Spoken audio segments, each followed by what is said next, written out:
हैं। आपको मेरी जी सर। आवाज़ ठीक आ रही है? जी सर, ठीक आ रही है। जी बेटा, अल्लाह के नाम से शुरू करते हैं। जी, जैसा कि मैंने आपसे प्रीवियस कोर्स आउटलाइन में शेयर किया था कि हमारा ये जो सब्जेक्ट है ये basically business and technical writing को कंसीडर करता है। बिजनेस एंड टेक्निकल राइटिंग हम इसमें एक्सप्लेन करेंगे और लर्न करेंगे। अब मैंने आपसे ये कहा कि कोई भी ऐसा बिजनेस नहीं है कि जिसमें ख़त किताबत ना होती हो। आपको मालूम है बिजनेस में कोई समझ लें कि 15-20 टाइप्स के लेटर्स हैं जो कि रूटीन में लिखे जा रहे होते हैं। मिसाल के तौर पे कोई परचेज ऑर्डर लिखा जा रहा होता है, किसी कस्टमर की कंप्लेंट का हम रिस्पांस लिख रहे होते हैं, या हम जो है किसी को इनविटेशन लेटर भेज रहे होते हैं, या किसी दूसरी ऑर्गेनाइजेशन के साथ कोई एग्रीमेंट का ऑफर लेटर लिख रहे होते हैं। तो बिजनेस में हमने कई तरह के लेटर्स लिखने होते हैं to run our business functions smoothly. इसके अलावा बिजनेस में कई टाइप्स की बेटा रिपोर्ट्स लिखी जाती हैं। मिसाल के तौर पे कोई भी बिजनेस जो स्टॉक एक्सचेंज के साथ लिस्टेड है उसको कंपलसरी है कि अपनी एनुअल रिपोर्ट सबमिट करवाए। तो एनुअल फाइनेंशियल रिपोर्ट होती है, इसके अलावा कोई प्रोग्रेस रिपोर्ट होती है, कोई एनालिसिस रिपोर्ट होती है, कोई प्रोजेक्ट रिपोर्ट होती है, कोई फिजिबिलिटी रिपोर्ट होती है, कोई न्यू बिजनेस प्लान की रिपोर्ट होती है। तो बिजनेस में कई टाइप्स की रिपोर्ट्स होती हैं। तो इस सब्जेक्ट में हम पढ़ेंगे कि किस तरह से बिजनेस रिपोर्ट्स लिखी जाती हैं। even के dear students, after completion of your 8 semesters, you have to submit your final project report। तो यहाँ पे मैं आपको आपकी फाइनल प्रोजेक्ट रिपोर्ट्स के कौन से पार्ट्स होते हैं वो भी क्लियर कर दूंगा, और फाइनल प्रोजेक्ट रिपोर्ट का फॉर्मेट कैसा होना चाहिए, उसमें कौन से कंपोनेंट्स होते हैं वो भी हम इसी सब्जेक्ट में क्लियर कर लेंगे। इस सब्जेक्ट में हमने बिजनेस में जितनी भी राइटिंग होती है उस सारी को हमने डिस्कस करते हैं। इसके अलावा इंटरनल ऑफिस कम्युनिकेशन होती है, एक्सटर्नल कम्युनिकेशन होती है, और हमारी जो बिजनेस में मुख्तलिफ मीटिंग्स कंडक्ट की जाती हैं, मीटिंग्स किस तरह से कंडक्ट होती हैं, मीटिंग नोटिस कैसे सर्व किए जाते हैं, मीटिंग नोटिस मीटिंग से कितनी देर पहले भेजा जाता है, मीटिंग नोटिस के क्या कंपोनेंट्स होते हैं, मीटिंग नोटिस में हमने किन चीज़ों को लिख के भेजना होता है उस मीटिंग के मेंबर्स को, मीटिंग मेंबर्स की अटेंडेंस किस तरह से होती है, मीटिंग में डिस्कशन किस तरह से रिकॉर्ड होती है, किस तरह से डिस्कशन लिखी जाती है। बेटा ये 1 मिनट, मैं एक कॉल ले लूँ।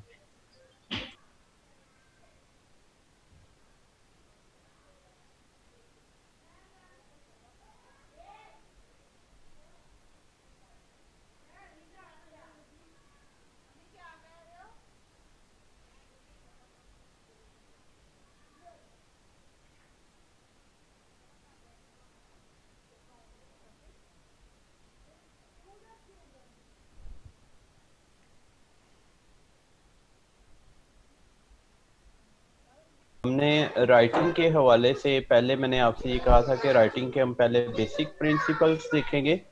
उन्हीं के जो समझ लें कि उन्हीं के लिए मैंने आपको असाइनमेंट दी थी 7 C's पे। 7 C's बेसिकली 7 वर्ड्स हैं जो कि स्टार्ट होते हैं सी से, और उन वर्ड्स को आपने एक्सप्लेन किया होगा असाइनमेंट में, और डेफिनेटली उसकी कुछ एग्जांपल्स आपने लिखी होंगी 7 C's के हवाले से। तो पहले हम अपना जो फर्स्ट चैप्टर है इसमें बिजनेस एंड टेक्निकल राइटिंग में, that is overview of communication in business. तो फर्स्ट चैप्टर के काफ़ी सारे कंटेंट्स जो हैं हमने प्रीवियसली भी शेयर किए थे, और इसमें भी हम उसको जो है एक्सप्लेन कर लेते हैं। चैप्टर के मैंने learning outcomes previously I think so आपके साथ शेयर किए थे कि कम्युनिकेशन क्या है, the importance of communication, stages of communication process, types of दिखा लो। Communication, barriers to effective communication, list and explain the 7 C's of effective communication। तो इस पे मैंने इस टॉपिक पे आपको असाइनमेंट दी हुई थी। नेक्स्ट हम लर्न करेंगे different channels of communication, in which there are three channels. One is verbal, second one is written, and third one is electronic channel. After that, impact of using the wrong channel of communication in a business setting. The less at last है, less is more principle, यानी कि बात बहुत ज़्यादा लंबी कर लेने की बजाय टू द पॉइंट बात जो है उसको बिजनेस राइटिंग में अडॉप्ट किया जाता है. First of all, communication. According to Webster's dictionary, communication is defined as sending, giving, or exchanging information. This can be expressed non-verbally and verbally. देखिए, अगर हम इंफॉर्मेशन जो है आपस में एक्सचेंज करते हैं, थॉट्स आपस में शेयर करते हैं, इसके अलावा ओपिनियन डिफरेंस जो हैं, डिफरेंट ओपिनियंस हम आपस में अगर शेयर करते हैं, सेंड और रिसीव करते हैं, तो it's called communication. Communication basically is the sharing. The sharing may be information sharing, thought sharing, opinion sharing. Okay, and this sharing may be verbally or non-verbally. Verbal बेटा basically हम जो है oral communication को कहते हैं. Okay, non-verbal में बेटा हमारी जो है without समझ लें कि speech जो है without voice communication शामिल है, जिसमें रिटर्न कम्युनिकेशन है, सिंबॉलिक कम्युनिकेशन है. ओके, तो दो तरह की यहाँ पे, एक है verbal with the help of spoken words, and non verbal communication. Non verbal communication बेटा ये basically with the help of symbols होती है. Okay, with the help of colours होती है. मिसाल के तौर पे हम कहते हैं कि अगर एक घर में घर को लाइट्स के साथ सजाया गया है, तो हम ये मैसेज ले लेते हैं कि यहाँ पे कोई खुशी है. So non-verbal communication basically it's with the help of, you can say, symbols, with the help of diagrams. आपको मालूम है कि अलार्म की ख़तरे की एक ख़ास किस्म की डायग्राम है, तो जो कि शो करती है कि मैसेज हमें शेयर करती है कि ये यहाँ पे एक ख़तरा है इस सिचुएशन में, तो यू मस्ट बी केयरफुल. तो कम्युनिकेशन में be with the help of speech, with the help of writing और with the help of science.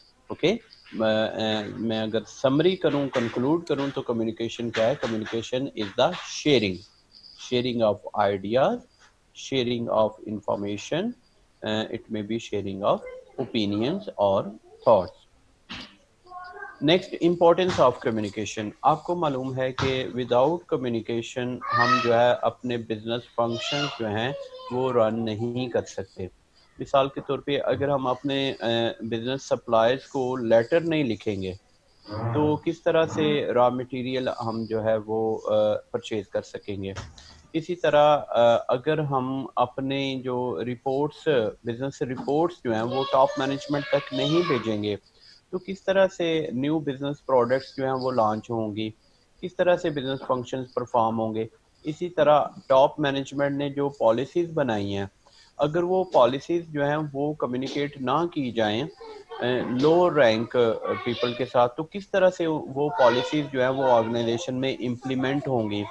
तो विदाउट कम्युनिकेशन हम बिजनेस फंक्शंस जो हैं वो परफॉर्म नहीं कर सकते. ओके, इसमें effective communication skills are required to deal successfully with personal and business associates. Effective communication skills are required to deal successfully with personal and business associates. Business communication encompasses communication with customers, suppliers, vendors, colleagues, subordinates, supervisors, and senior management, etc. तो business communication में communication शामिल है communication with the customers, communication with the suppliers, communication with our peers or our colleagues, communication with subordinates, communication with supervisors, communication with senior management. Good communication may help increase job satisfaction, safety, productivity, and profits, and decrease grievances and turnover. अगर business में communication जो है वो बड़ी freely communication है, there is no hurdle in business writing or business communication, okay, then there will be very comfortable environment in the business. The people will share their thoughts, their opinions freely, and if there are hurdles in the communication, then the people will not satisfy with their job and will look another job in the area or in their specialization field. अगर देखें लोग अपनी job में satisfy नहीं होंगे तो वो कोई और जॉब तलाश करने की कोशिश करेंगे, and if they are successful to hunt another job, then they will leave the organization. And if the people leave the organization very frequently, then the job turnover will be high and the organization will not mature in its working. Okay, तो जो turnover है organisation में अगर वो कम होगा, people are preferring to stay in the organization due to a healthy environment, due to a comfortable environment, then the experienced people will stay in the organization and organization will grow in the business. Okay, तो business communication की जो importance है वो ये है कि एक अच्छी कम्युनिकेशन से कस्टमर्स के साथ अगर हम बिजनेस कम्युनिकेशन जो है वो इफेक्टिव है, then customer will feel satisfied and will buy our products again and again. If our communication is better or effective with our suppliers, then we can perform better business functions by taking the raw material from the supplier. If there is a healthy communication environment in the organization, then people will satisfy with their job. So communication is very important in the business. You can say communication is the backbone of the business functions. Without this backbone, the business can't handle the routine work of the business activities. Stages of the sir ये communication ग्रीनवेंसेस का process. क्या मतलब था और turnover का पीछे? Turnover तो मैं आपको एक्सप्लेन कर चुका हूँ. अगर एक ऑर्गेनाइजेशन में लोग फ्रीक्वेंटली जॉब लीव करके दूसरी ऑर्गेनाइजेशन को ज्वाइन करते हैं तो हम कहते हैं इस ऑर्गेनाइजेशन का जॉब टर्नओवर बढ़ गया. Okay, job turnover is you can say is a situation in which employees leave the job and join another job. Okay, grievances बेटा ये होते हैं, मिसाल के तौर पे अगर आपको कोई शिकायत है, कोई शिकवा है, को ऑब्जेक्शन है, और अगर आपका कोई शिकायत शिकवा या वो जो गिला है उसको एड्रेस ना किया जाए तो लोग डिससेटिस्फाई होते हैं कि इन्होंने मेरी बात ही नहीं सुनी. तो सर देखें जब जी बेटा अजान सर हो इधर रही है. जो कंपनीज कहती हैं कि इस कंपनी का इतने मिलियन का टर्नओवर है, इसका क्या मतलब हुआ? नहीं बेटा, वो सेल्स होती हैं, वो सेल्स का टर्नओवर होता है. ओके, ये होता है, मैं बात कर रहा हूँ जॉब टर्नओवर. जॉब वो जो इस कंपनी का इतना टर्नओवर है, that is the sale volume of the business. Okay, हम बात कर रहे हैं जॉब टर्नओवर की. देखिए अगर जो मैनेजर है अपने सबऑर्डिनेट की बात ना सुने, सबऑर्डिनेट को कोई शिकवा है, कोई शिकायत है, तो वो उसको उसका शिकायत एड्रेस ही ना करे, so this means manager is not communicating with the subordinate and the subordinate will feel uncomfortable, will not satisfy. Okay, if the subordinate is not satisfied, then he will prefer to work in any other organization. और अगर वो एक organisation को छोड़ जाता है तो हम कहते हैं कि इस ऑर्गेनाइजेशन में जॉब टर्नओवर बढ़ गया है. इसका मतलब यह है कि लोग इस ऑर्गेनाइजेशन में काम करने को प्रेफर नहीं कर रहे, they are looking another job due to you can say barriers or hurdles in the communication process. Okay, देखें आप मुझसे कुछ शेयर करना चाहते हैं असाइनमेंट के हवाले से, मैं आपकी बात ही ना सुनूं तो आप इजी फील नहीं करेंगे. ओके, तो एक हेल्दी इन्वायरमेंट में there is an opportunity to speak in front of the management to every person, to every employee of the organization. Okay, तो there are following stages in the communication process. जी बेटा, grievances मैंने आपको बता दी है. Grievance क्या है कि मुझे कोई शिकवा है, मुझे कोई शिकायत है, मेरे ग्रीवेंसेस किसी ने सुने ही नहीं है। ओके, तो एक अच्छे बिजनेस इन्वायरमेंट में जिसमें फ्लो ऑफ कम्युनिकेशन जो है वो उसमें हर्डल्स नहीं है, एक स्मूथ फ्लो है कम्युनिकेशन का, उसमें ग्रीवेंसेस को एड्रेस किया जाता है, ग्रीवेंसेस सुने जाते हैं।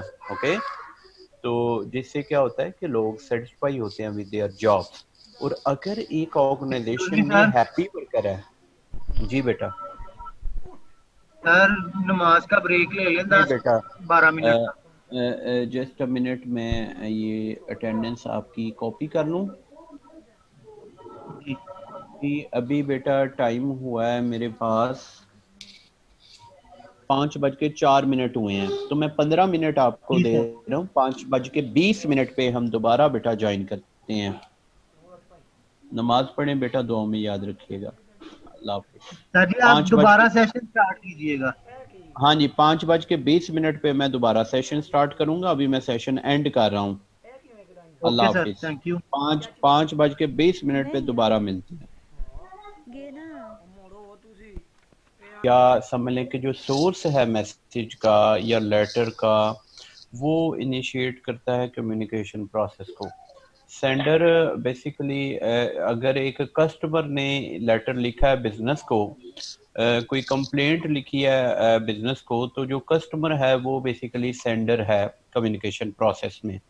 इसी तरह अगर कोई बिजनेस ऑर्गेनाइजेशन जो है वो लेटर लिखती है किसी दूसरी बिजनेस ऑर्गेनाइजेशन को, तो इसमें वो जो ऑर्गेनाइजेशन है वो सेंडर है। मिसाल के तौर पे अगर पंजाब यूनिवर्सिटी एचईसी को लेटर लिखती है regarding the scholarships of the students, तो इसमें सेंडर कौन है? पंजाब यूनिवर्सिटी, और रिसीवर कौन है? एचईसी। तो कोई भी जो बिजनेस कम्युनिकेशन होती है उसमें जो इनिशिएट करता है कम्युनिकेशन को वो होता है सेंडर। नेक्स्ट कम्युनिकेशन प्रोसेस में है एनकोडिंग। कम्युनिकेशन प्रोसेस में दो जो नेक्स्ट स्टेज है वो है एनकोडिंग। एनकोडिंग ये है कि सेंडर के माइंड में जो उसकी थॉट्स हैं वो उन थॉट्स को ट्रांसलेट करता है इन form of words. The process of translation of the thoughts in form of words is called encoding. बेटा जब आप ज्वाइन करते हैं तो अपने माइक को दिया करें। जी, एनकोडिंग दोबारा समझ लें। सेंडर के जहन में, सेंडर के माइंड में जो थॉट्स हैं उन थॉट्स को वर्ड्स की फॉर्म में कन्वर्ट करना क्या कहलाता है? एनकोडिंग। जब सेंडर मैसेज एनकोड कर लेता है तो नेक्स्ट स्टेज है कम्युनिकेशन प्रोसेस में मीडियम ऑफ ट्रांसमिशन। सेंडर अपने वर्ड्स को इन फॉर्म ऑफ लेटर कर सकता है, सेंडर उन वर्ड्स को इन फॉर्म ऑफ वॉइस सेंड कर सकता है, सेंडर अपने वर्ड्स को इन फॉर्म ऑफ ईमेल सेंड कर सकता है। तो कम्युनिकेशन प्रोसेस में नेक्स्ट जो स्टेज है that is medium of transmission. Medium of transmission आप नेटवर्किंग भी आपने पढ़ी होगी, आपको मालूम है मीडियम बेसिकली वो सोर्स होता है जिसके ऊपर मैसेज ट्रेवल करता है। बेसिकली वो मीडियम होता है। बेसिकली आप चैनल को भी मीडियम ऑफ ट्रांसमिशन कह सकते हैं। तो जो मैसेज जो है वो अगर इन फॉर्म ऑफ मेल आप फॉरवर्ड करते हैं तो that mail is medium of transmission. इसको आगे भी हम एक्सप्लेन करते हैं। जब मैसेज हम ट्रांसमिट कर देते हैं, message may be in form of letter, our message may be in form of voice, our message may be in form of email. तो जब हमारा मैसेज रिसीवर को मिलता है तो रिसीवर हमारे जो वर्ड्स हैं उनको पढ़ के अपने माइंड में उनका मीनिंग ड्रॉ करता है। तो वर्ड से वंस अगेन रिसीवर अपने माइंड में जो मैसेज ड्रॉ कर रहा है हमारे वर्ड्स से, उसे हम बोलते हैं डिकोडिंग। डिकोडिंग क्या है कि जो रिटन वर्ड्स हैं उनसे मीनिंग लेने को हम क्या बोलते हैं? डिकोडिंग। जब रिसीवर जो है ये डिकोडिंग कर लेता है तो लास्ट स्टेज जो कम्युनिकेशन प्रोसेस है में है वो है फीडबैक। मिसाल के तौर पे मैं लेक्चर डिलीवर कर लेने के बाद आपसे पूछता हूँ, जी बेटा एनी क्वेश्चन? तो जब आप रिप्लाई करते हैं मेरे कम्युनिकेशन को इनिशिएट कर लेने के बाद जो आप रिप्लाई कर रहे हैं उसे हम बेटा क्या बोलते हैं, फीडबैक। नेक्स्ट आप ये देख सकते हैं डायग्राम है कम्युनिकेशन प्रोसेस की। सोर्स है, सोर्स मैसेज को इनकोड करता है, इनकोड कर लेने के बाद किसी पर्टिकुलर चैनल पे फॉरवर्ड करता है। पर्टिकुलर चैनल पे जब मैसेज फॉरवर्ड हो जाता है तो जो रिसीवर है उस मैसेज की डीकोडिंग करके मैसेज से मीनिंग ड्रॉ करता है। तो रिसीवर जो है उस मैसेज के मीनिंग से क्या करता है, सोर्स को फीडबैक सेंड करता है। ओके अब ये जो कम्युनिकेशन प्रोसेस की मुख्तलिफ स्टेजेस हैं वन बाय वन बेटा इनकी एक्सप्लेनेशन है। फर्स्ट ऑफ ऑल सोर्स और sender. The source can be an individual, group और organization who initiates the communication process. देखें मिसाल के तौर पे अगर आप स्टूडेंट हैं तो आप स्टूडेंट एक एप्लीकेशन लिखते हैं अपने इंचार्ज डिपार्टमेंट को, एप्लीकेशन में आप फी कंसेशन की रिक्वेस्ट करते हैं, तो यहाँ पे इस कम्युनिकेशन प्रोसेस में जो एप्लीकेशन है वो किसने फॉरवर्ड किया है, एक इंडिविजुअल ने। Source can B individual. In other situation for example आप पूरी क्लास एक स्टडी टूर की रिक्वेस्ट भेजते हैं इंचार्ज डिपार्टमेंट को, तो जो पूरी क्लास ने एक रिक्वेस्ट भेजी है इन राइटिंग, एक एप्लीकेशन भेजी है जिसमें रिक्वेस्ट किया है, request to organise study tour for the practical exposure. तो आपने ये जो पूरी क्लास ने एक रिक्वेस्ट भेजी है तो इसमें देखें सेंडर कौन है, ग्रुप ऑफ पीपल। तो सेंडर एक इंडिविजुअल भी हो सकता है, सेंडर ग्रुप भी हो सकता है, और ऑर्गेनाइजेशन। मेरे पहले वाली सिचुएशन जिसमें पंजाब यूनिवर्सिटी लेटर लिख रही है HEC को for the scholarships of the students, then here is the sender is an organisation. तो सेंडर जो है ये एक इंडिविजुअल भी हो सकता है, एक ग्रुप भी हो सकता है, या होल ऑर्गेनाइजेशन भी हो सकती है। और सेंडर बेसिकली वो सोर्स है that is initially responsible for the success of the message। देखिए सेंडर ने जो मैसेज फॉरवर्ड किया है, अगर वो मैसेज जो है ये बड़ा समझ लें क्लियर है, बड़ा पर्पसफुल है, उस मैसेज की वर्डिंग जो है उसका एक अपना इम्पैक्ट है। ओके तो यही समझ लें कि कम्युनिकेशन का जो प्रोसेस है उसकी जो सक्सेस है वो डिपेंड करती है सेंडर के मैसेज पे। Okay sender is the source of the message. All communication begins with the sender.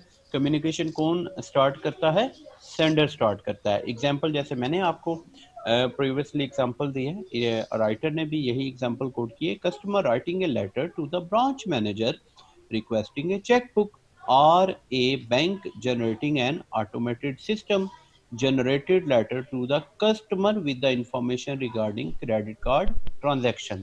फर्ज करें एक कस्टमर बैंक को लेटर लिखता है request for the issuance of cheque book, तो इसमें कस्टमर क्या है, सेंडर है, रिसीवर कौन है, बैंक। ओके इसी तरह अगर बैंक क्रेडिट कार्ड की इंफॉर्मेशन कस्टमर को सेंड करता है तो इस सिचुएशन में बैंक क्या होगा, सेंडर, और कस्टमर क्या होगा, लेटर का रिसीवर। नेक्स्ट कम्युनिकेशन प्रोसेस में एनकोडिंग, ये बात मैंने आपको पहले भी एक्सप्लेन की है। Encoding is the process of transferring the information one wants to communicate into a form that can be sent. दोबारा सुने, एनकोडिंग क्या है, transferring the information one wants to communicate into a form that can be sent. अब आपके जहन में जो thoughts हैं उन थॉट्स को आप ट्रांसलेट करते हैं किसी पर्टिकुलर फॉर्म में। आप अपनी थॉट्स को ट्रांसलेट कर सकते हैं in form of words. Okay आप अपनी जो थॉट्स हैं उनको ट्रांसलेट कर सकते हैं in form of an image, in form of picture, and that will be sent towards the receiver. So the process of translating the thoughts in form of words, in form of letters, in form of picture is called encoding. When encoding a message, the sender begins to decide what needs to be transmitted. This decision by the sender is based on the situation and message. मिसाल के तौर पे देखें अगर कोई message send करना चाहता है, मिसाल के तौर पे जैसे मैंने कहा कि आप फ़ी कंसेशन की एप्लीकेशन देना चाहते हैं, तो आपके ज़हन में कोई थॉट्स होंगे, उन थॉट्स को आप ट्रांसलेट करेंगे इन form of words, okay, that words will be sent towards the receiver. तो अगर रिसीवर को बेटा वो वर्ड्स सेंड किए जाते हैं in form of a letter, तो थॉट्स को लेटर में कन्वर्ट करना क्या कहलाता है? एनकोडिंग। एनकोडिंग करते हुए सेंडर को चाहिए कि उन वर्ड्स की चॉइस करे जो रिसीवर के लिए इजीली अंडरस्टैंडेबल हो। ऐसे वर्ड्स की चॉइस ना करे कि जो रिसीवर को समझने में डिफ़िकल्ट हों, या उन वर्ड्स का जो मीनिंग है वो डुअल हो, रिसीवर उससे अम्बिगुइटी का शिकार ना हो जाए। तो हमें वर्ड्स ऐसे चॉइस करने चाहिए that are very clear, okay. This was all about encoding. Next, channel. To being transmitting the message, the sender uses some kind of channel, also called a medium. Channel is simply the means used to convey the message. How can we convey the message? We can convey our message in form of verbal, in form of written, in form of visual. Verbal form में such as telephone, in-person meeting, audio और video conferencing. Telephone पे, in person meetings में, audio और video conferencing में, interviews में जो message जो है वो ट्रांसमिट होता है that is in form of voice, and voice message is a verbal form, but in written form such as memos, letters, emails, reports, chats, text messages. तो ये सारी एग्जांपल्स हैं रिटन फॉर्म्स की, ओके। चैनल मैसेज का channel verbal channel हो सकता है, channel जो है वो रिटन फॉर्म में हो सकता है, मैसेज का चैनल जो है कम्युनिकेशन का चैनल विजुअल फॉर्म्स में भी हो सकता है। Visual forms that are pictures, photos, animations on billboards, posters, bulletin boards, these are the visual forms. इसके एंड पे बड़ी एक इम्पोर्टेंट स्टेटमेंट लिखी हुई है, more than one channel may be used for the same message. For example, आप admission का form fill करते हैं, तो आपको फॉर्म की जो एक्नॉलेजमेंट है कि आपका फॉर्म रिसीव हो गया है, वो आपको मैसेज पे भी भेज देते हैं और आपको ईमेल भी कर देते हैं कि your admission form has been received, okay. तो आपको same message more than one channels पे भी फॉरवर्ड किया जा सकता है, क्योंकि इस कम्युनिकेशन की इम्पोर्टेंस ज्यादा है। तो डिपेंडिंग अपॉन द सिचुएशन और importance of the message, a message can be sent to multiple channels, okay. Multiple channels के थ्रू जो है वो सेम मैसेज सेंड किया जा सकता है। डिपेंड्स अपॉन द सिचुएशन और sensitivity of the information to be provided to the customer. जी बेटा, मैं एक कॉल ले लूं।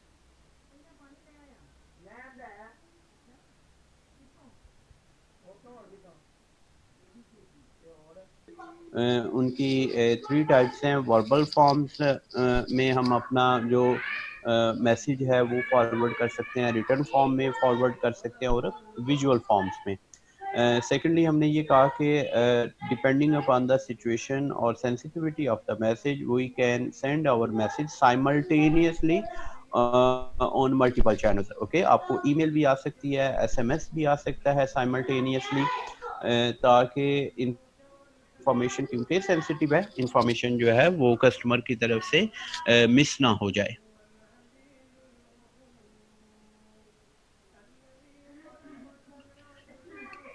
जी बेटा, हमने चैनल्स पे बात की, तो हमने कहा कि चैनल जो है वो वर्बल फॉर्म भी हो सकते हैं। These channels may also in form of written. The medium or means of the message may also be in form of visuals, okay. तो नेक्स्ट सेकेंडली हमने ये कहा कि we can adopt multiple channels depending upon the situation और sensitivity of our message. For example, we can share information on email as well as on SMS. Due to the sensitivity of the information. Okay, मिसाल के तौर पे आप apply करते हैं CSS के लिए, तो आपको एक्टिवेशन कोड ईमेल पे भी आ जाता है, एप्लीकेशन एक्टिवेशन कोड, और आपके मोबाइल पे SMS भी आ जाता है। क्योंकि ये एक्टिवेशन कोड बड़ा इंपॉर्टेंट है, इसके बगैर एप्लीकेशन नेक्स्ट प्रोसीड नहीं करेगी। तो अगर किसी का ईमेल नहीं ओपन हो रहा तो उसको वो इंफॉर्मेशन SMS पे अवेलेबल हो। ओके, और अगर किसी का मोबाइल फोन बंद है तो उसको इंफॉर्मेशन ईमेल पे अवेलेबल हो कर दी जाए। तो it depend upon the situation और सेंसिटिविटी ऑफ द मैसेज। हम कंक्लूड ये कर रहे हैं यहाँ पे कि मल्टीपल चैनल्स जो हैं वो यूज किए जा सकते हैं to share the same information with the receiver. इसके बाद बेटा हमने डिकोडिंग को भी डिस्कस किया। Decoding basically is conducted by the receiver. Once the message is received, the receiver interprets the message in order to assign a meaning to it. The receiver begins to interpret the symbols sent by the sender, translating the message to his own set of experiences in order to make the symbols meaningful. Successful communication takes place when the receiver correctly interprets the sender's message. Communication successful होगी जब receiver ने वही meaning हमारे word से लिए जो हम share करना चाहते थे। वो जैसे वो है ना एक शेर, हम दुआ लिखते रहे वो दगा पढ़ते रहे, एक नुक्ते ने महरम से मुजरिम बना दिया। यानी कि हमने कुछ और मैसेज लिखते रहे या रिसीवर कुछ और समझता रहा है। तो डिकोडिंग बेसिकली डिकोडिंग के प्रोसेस को मीनिंगफुल बनाने के लिए वो must write the letter in simple words. Okay, यहाँ पे लेटर राइटिंग का मकसद किसी को ये बावर करवाना नहीं है कि देखें हमें कितनी इंग्लिश आती है, हमारी कितनी हाई वोकैबुलरी है, बल्कि हमें क्लियर मैसेज जो है वो सेंड करना है। ओके, तो it depends upon the situation. आपको ये चाहिए कि जब आप कोई लेटर लिखें तो आप जो रिसीवर है इस लेटर का उसकी समझ लें कि एजुकेशन लेवल को, ओके, उसके कल्चर को, उस कल्चर में क्या वर्ड्स जो हैं वो फ्रीक्वेंटली बोले जाते हैं, उनको आप जो है अपने लेटर में इनकॉर्पोरेट करें, रादर दैन आप लेटर अपने ही टोन में लिखते जाएं। You must consider the education level of your receiver. Receiver, basically you know very well, the receiver is the individual or individuals to whom the message is directed. जिसकी तरफ हमने message forward किया है, that person, that group or that organization is receiver. After receiving the message, after receiving our letter, after receiving our email, the receiver will respond us.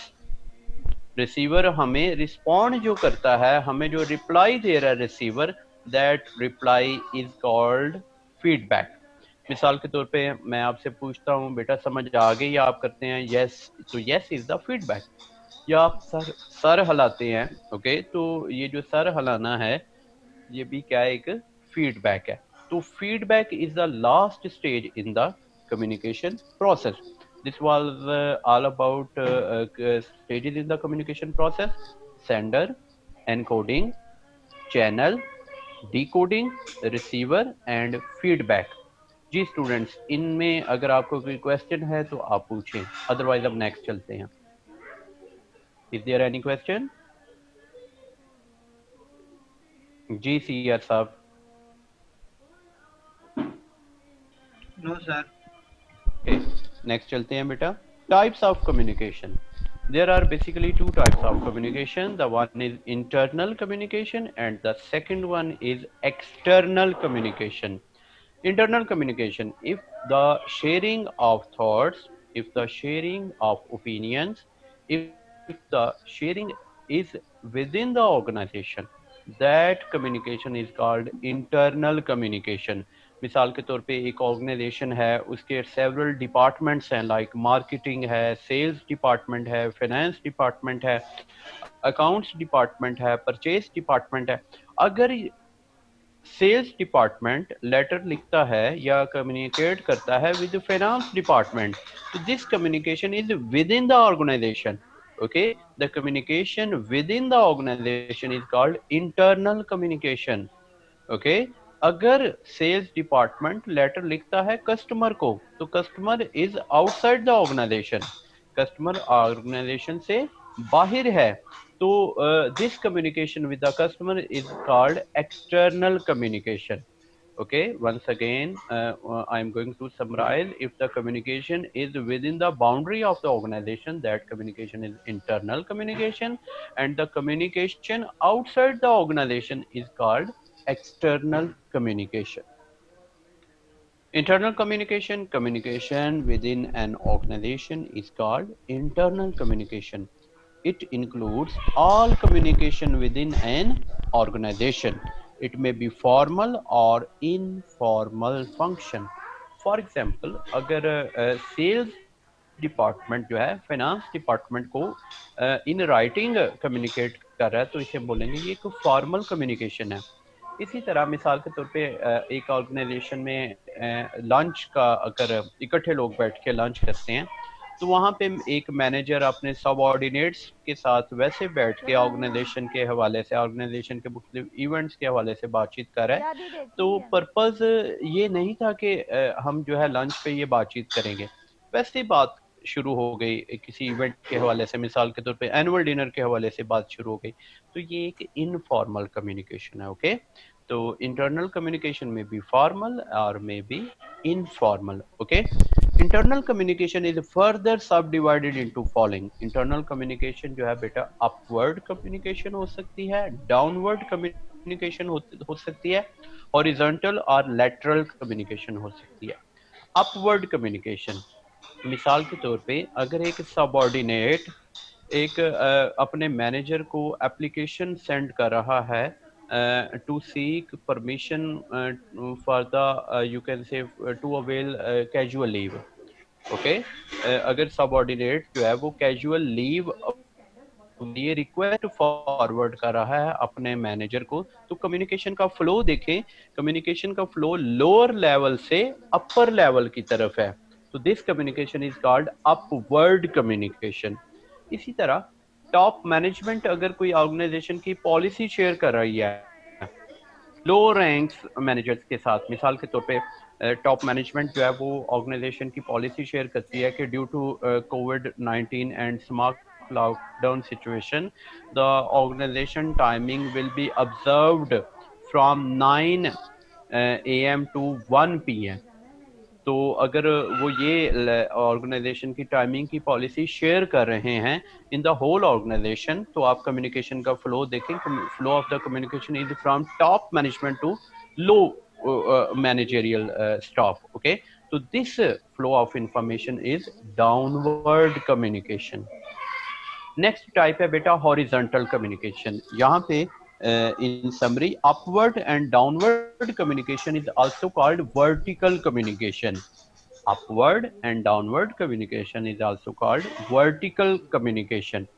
Horizontal communication और horizontal और lateral communication. देखिए अगर हम अपनी class की मिसाल लें, अगर दो स्टूडेंट्स आपस में कम्युनिकेट कर रहे हैं, तो आपको मालूम है स्टूडेंट्स का रैंक सेम है, they are on the same rank. Okay, तो अगर दो सेम रैंक के लोग आपस में कम्युनिकेट करेंगे, that communication is called horizontal communication.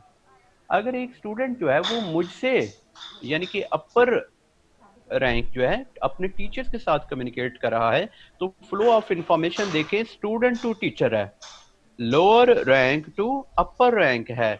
This flow of communication, this category of communication is called upward communication. और अगर टीचर स्टूडेंट को कोई असाइनमेंट दे रहा है, तो फ्लो ऑफ इंफॉर्मेशन देखें from upper rank to low rank है, तो this flow of communication is called downward communication. जी बेटा, ये आपके सामने अपवर्ड कम्युनिकेशन की एग्जांपल है. ये एग्जांपल हमारे पास एक बैंक की है. बैंक को जो बैंक में जो सबसे अपर रैंक है, जो टॉप मैनेजमेंट है, वो कौन है? Branch manager. ब्रांच मैनेजर के अंडर 2 मैनेजर काम कर रहे हैं, one is relationship manager and the second one is operation manager. Operation manager के अंडर कस्टमर रिलेशनशिप ऑफिसर है और बिजनेस डेवलपमेंट ऑफिसर है। ऑपरेशन मैनेजर के अंडर काम कर रहा है टेलर एंड प्रोसेसिंग ऑफिसर। बेटा बैंकिंग में कैशियर का जो लेटेस्ट डेजिग्नेशन है अब टेलर है। ये आपके सामने जो इमेज है इसे हम ऑर्गेनाइजेशन की हायरार्की कहते हैं। ऑर्गेनाइजेशन की हायरार्की, ऑर्गेनाइजेशन हायरार्की से बेटा हमें ये क्लियर होता है कि कौन किसके अंडर काम कर रहा है। दूसरा हमें मैसेज ये मिलता है इससे कि किसने किसको रिपोर्ट करनी है। टेलर रिपोर्ट किसको सेंड करेगा? ऑपरेशन मैनेजर को। ऑपरेशन मैनेजर किसको रिपोर्ट सेंड करेगा? ब्रांच मैनेजर को। तो अगर टेलर से फ्लो ऑफ कम्युनिकेशन जो है वो ब्रांच मैनेजर की तरफ है तो this is called upward communication. ये बेटा आपको क्लियर है अपवर्ड कम्युनिकेशन? जी, कोई मुझे फीडबैक देगा? Yes sir. क्लियर है? ओके, शाबाश। Next is downward communication. Information flowing from the top of the organization management hierarchy is known as downward communication. Downward communication generally provide enabling information which allows subordinates to perform. For example, instructions on how to perform a task or what to do in which situation, policies and procedures. Okay, अगर branch manager organisation की policies share कर रहा है अपने subordinates के साथ तो बेटा इसे हम क्या बोलेंगे? Downward communication. ओके, नेक्स्ट बेटा हॉरिजॉन्टल कम्युनिकेशन। रिलेशनशिप मैनेजर और ऑपरेशन मैनेजर सेम रैंक के लोग हैं, अगर ये आपस में कम्युनिकेशन कर रहे हैं तो इसे हम हॉरिजॉन्टल कम्युनिकेशन बोलते हैं। अब हम ये क्यों पढ़ रहे हैं? देखें, अगर आप आपस में बातचीत करते हैं, दो स्टूडेंट्स अगर आपस में बातचीत करते हैं तो आप जरा गौर करें, जैसे आप एक दूसरे को मुखातिब करते हैं क्या अपने टीचर को भी वैसे ही मुखातिब करते हैं? नो। जब आप एक दूसरे को फॉर्मली फर्ज करें राइट लेटर लिखते हैं तो आप क्या यूज कर लेते हैं? Dear, dear friend. मगर जब आप अपने टीचर को लिखेंगे कोई लेटर या कोई रिक्वेस्ट, क्या डियर यूज करेंगे? No, you will use respected sir, respected ma'am. Okay, तो ये हमने राइटिंग में ये हमने बेटा बड़ा केयरफुली देखना है कि हम राइटिंग अपने से बड़े रैंक की तरफ फ्लो ऑफ इंफॉर्मेशन करने जा रहे हैं या अपने सेम रैंक पे हम इंफॉर्मेशन सेंड करने जा रहे हैं। Depending upon the situation, we will use the appropriate words. Okay, so this is all about the internal communication. Internal communication की बेटा हमने 3 types पढ़ी। The one is upward communication, second one is downward communication. Upward and downward communication is also called vertical communication. However, when the communication is between the same rank people, then that communication is called horizontal communication. External communication, communication with people outside the organization is called external communication. External communication can be with customers, हम customer के साथ communication कर सकते हैं, suppliers के साथ, our business partners, अपने business partners के साथ, प्रोफेशनल्स के साथ एंड प्रोफेशनल फर्म्स के साथ कम्युनिकेशन हो सकती है, like lawyers, accountants, audit firms के साथ, टैक्स कंसल्टेंट्स के साथ जो कम्युनिकेशन है, इसके अलावा मार्केटिंग एजेंसीज के साथ। तो it's very compulsory when we are communicating externally, our communication must be free from mistakes. Our communication must be free from spelling mistakes, free from grammatical mistakes. इसकी मिसाल मैं कुछ इस तरह से दिया करता हूँ। मिसाल के तौर पे स्कूल से किसी बच्चे को कोई सर्कुलर दिया जाता है, मिसाल के तौर पे due to COVID-19 pandemic the school will remain close, however online classes will be observed from 9 to 11. Okay, अगर देखें इस सर्कुलर में अगर कोई मिस्टेक्स हैं तो आपके हाथ वो लग जाता है तो आप तो कहेंगे इस स्कूल को तो अभी खुद पढ़ने की जरूरत है, इसने क्या किसी को पढ़ाना है, इसके तो सर्कुलर में 100 तरह की गलतियां हैं।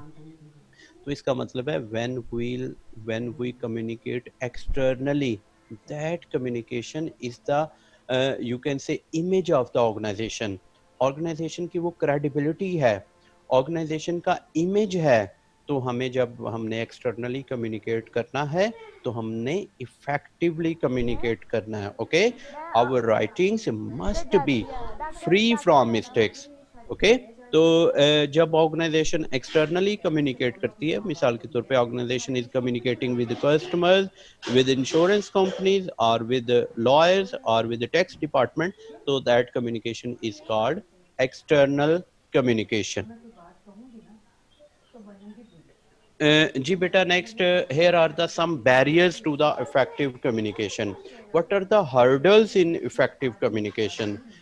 इफेक्टिव कम्युनिकेशन बेटा ऐसी कम्युनिकेशन होती है कि जिसमें हमने जो इंफॉर्मेशन शेयर की है वो इन लेटर एंड स्पिरिट हमारे रिसीवर जो है वो अंडरस्टैंड कर ले। ओके, हमारा रिसीवर अगर हमारी इंफॉर्मेशन फुली अंडरस्टैंड कर लेता है तो हम कहते हैं ये इफेक्टिव कम्युनिकेशन है। तो इफेक्टिव कम्युनिकेशन के लिए हम कौन सी हर्डल्स हम फेस करते हैं and what is the solution to overcome that hurdle, that will be our next lecture. Okay students, इसके बाद हर्डल्स को डिस्कस कर लेने के बाद बेटा मेरे लेक्चर में आएगा 7 C's। ओके, ये 7 बेसिकली सी से शुरू होने वाले वर्ड्स हैं in effective business writing, that is our business message, our business letter, our business report, our business meetings, meeting proceedings must be correct, that must be clear, that must be concise. Our business letter must have complete information. We must consider the value of others. Our business message must be clear, concrete, there must not be any ambiguity and there must be courtesy in our business letter. तो इन 7 C's को मैं next lecture में explain करूंगा। इस पे already आपने assignment मुझे submit कर दी हुई है बेटा, आप अपनी असाइनमेंट को एक दफ़ा से खुद रीड आउट कीजिएगा ताकि जब मैं आपके साथ ये 7 C's आपको एक्सप्लेन करूं तो आप इसको अच्छे तरीके से अंडरस्टैंड कर सकेंगे। Okay, thank you very much बेटा, अगर कोई क्वेश्चन है तो आप पूछ सकते हैं। सर अटेंडेंस लगा दो मेरी। बेटा अटेंडेंस तो हम लगा चुके हैं,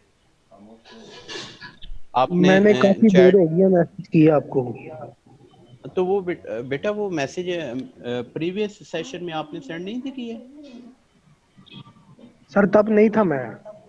ओके बेटा, ये मैंने कॉपी कर लिया। Control A you know is the shortcut की ऑफ सेलेक्ट ऑल। मैंने बेटा सेलेक्ट ऑल करके पेस्ट कर लिया है अपनी अटेंडेंस में। ओके जी, आप सबकी अटेंडेंस लग गई। आप सर जी बेटा, और कोई इसके? वालेकुम अस्सलाम जी। सर एक तो बात ये है कि काइंडली ये स्लाइड जो है ना पीपीटी वाली ये शेयर कर दें। जी शेयर हो जाती हैं बेटा, मैं इनको कंप्लीट कर लूँ। इस चैप्टर की सारी स्लाइड्स मैं आज शाम तक कंप्लीट कर लूँगा और कंप्लीट स्लाइड्स आपके साथ शेयर कर देता हूँ। और बात? Thank you sir, thank you. और कुछ बच्चे पूछ रहे थे सर आपका पेपर बनाने का जो बिहेवियर है वो किस तरह है, काइंडली वो जरा आप बता दें तो अच्छा होगा। बेटा मेरी बात सुन लें। अब आपने एक बड़ी इम्पोर्टेंट क्वेश्चन किया है। देखिए, मैं यूजुअली स्टूडेंट से ये पूछता हूँ आपको क्या आता है। I will give you opportunity to express your feelings, to express your knowledge. Okay, और बेटा मार्किंग में आप प्रीवियस मेरी मार्किंग के हवाले से किसी से पूछ लें, मोर देन 50% क्लास के मार्क्स 80 अबव होते हैं। क्योंकि अगर मैं इतनी मेहनत करूं और स्टूडेंट के 80% अबव मार्क्स ना आए तो इसमें तो फिर मैं अपनी भी नाअहली समझता हूं कि मैंने आपको इस काबिल क्यों नहीं बनाया कि आप मैक्सिमम जो है वो मार्क्स लें। तो बेटा मैं आपके मुताबिक चलूँगा, जैसे आप कंफर्टेबल होंगे कि सर हम फ्री राइटिंग में कंफर्टेबल हैं या हम एमसीक्यूज में कंफर्टेबल हैं, जैसे आप कहेंगे वैसे चलेंगे। ओके, मकसद ये है कि ये आपका एक कोर सब्जेक्ट नहीं है। मिसाल के तौर पे प्रोग्रामिंग नहीं है, कैलकुलस नहीं है, सॉफ्टवेयर इंजीनियरिंग नहीं है, ओके, प्रोजेक्ट मैनेजमेंट नहीं है, डेटाबेस मैनेजमेंट नहीं है, ये आपका अलाइड सपोर्टिंग सब्जेक्ट है। तो बेटा इसमें मैंने आपको कोई रगड़ा लगाना थोड़ी है, इसमें तो मैंने आपको मैक्सिमम मार्क्स देने हैं ताकि जो कोर सब्जेक्ट है उनमें अगर कोई मार्क्स कम आए हैं तो वो इन सब्जेक्ट से कंपनसेशन हो जाए। जी, कोई और सवाल इस हवाले से? Thank you. जी बस ठीक है ठीक हो गया, आज से आज आप हमारे फेवरेट हैं। चले ठीक है बेटा। अब मैंने आपको तो पढ़ाया नहीं है पहले, जो 5th को मैं पढ़ा रहा हूँ उन्होंने मुझसे मैनेजमेंट पढ़ी है। अगर BSIT 5th का या BSES 5th सेमेस्टर का कोई स्टूडेंट है तो आप उससे फीडबैक ले सकते हैं। ये तो एक बात मैंने आपको बताई है ना। फीडबैक आपका जी सर तो मसला आप कोई अपने नहीं, लेवल आप से हमारी तरफ से जन्नती हैं। बेटा मैं ये चाहता हूँ कि मैं जिस रास्ते से गुजर के आया हूँ उस रास्ते में रुकावटें दूर करता हूँ ताकि मेरे पीछे जो आने वाले हैं उनको एक बड़ा समझने प्लेन रास्ता मिले। जी बेटा, और कोई question? Sir in Is there coding any? के दोबारा रिपीट कर देना, इन कोडिंग जी जरा दोबारा रिपीट कर देना। बेटा नेक्स्ट पूछ लीजिएगा, मीटिंग ओवर हो रही है। ओके, मीटिंग अब बंद होने जा रही है, 1 मिनट रह गया। आप ऐसा कीजिएगा, आप खुद पढ़िएगा, नेक्स्ट लेक्चर में मुझसे क्वेश्चन कर लीजिएगा और स्लाइड्स बेटा मैं नाइट में आपको ग्रुप में शेयर कर दूंगा। Okay sir, wish you all the best बेटा। अल्लाह हाफिज।